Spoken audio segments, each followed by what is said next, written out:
వసంత ఋతువులో చైత్రశుద్ధ నవమి రోజున పునర్వసు నక్షత్రంలో త్రేతాయుగంలో శ్రీ మహావిష్ణువు శ్రీరాముడిగా అవతరించాడు.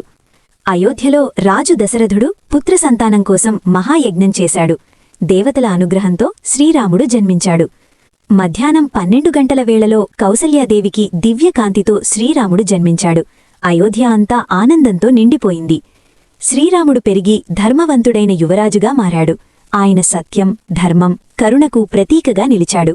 మిథిలలో జనక మహారాజు సమక్షంలో సీతారాముల దివ్య కళ్యాణం జరిగింది. దేవతలు పుష్పవర్షం కురిపించారు.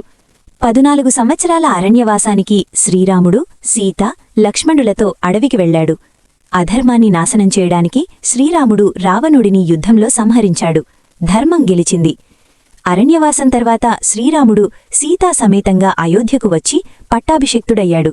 ప్రజలు ఆనందంగా పండుగ జరుపుకున్నారు. ప్రతి సంవత్సరం చైత్రశుద్ధ నవమి నాడు తెలంగాణలోని భద్రాచలంలో సీతారామ కళ్యాణం ఘనంగా జరుపుతారు. భక్తులు వేలాదిగా పాల్గొంటారు.